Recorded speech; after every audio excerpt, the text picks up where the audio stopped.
qui m'importe, c'est d'avoir une dynamique, une synergie qui soit constructive.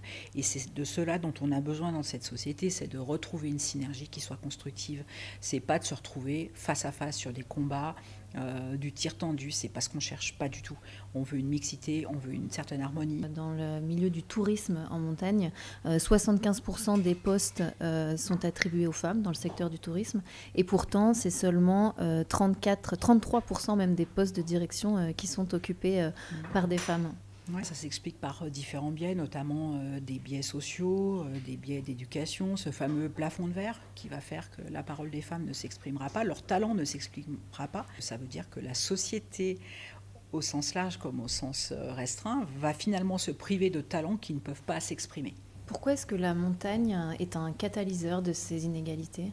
On ne peut pas s'attendre à trouver dans une station où on va avoir 500 habitants à l'année ou plus, des services qu'on va trouver, ne serait-ce que dans une ville de fond de vallée comme Bourg-Saint-Maurice, comme Albertville. Et ça impacte directement la carrière des femmes, qui portent beaucoup la vie de la famille et qui souvent ont mis leur carrière professionnelle en retrait par rapport à celle de leur conjoint et portent cette charge mentale.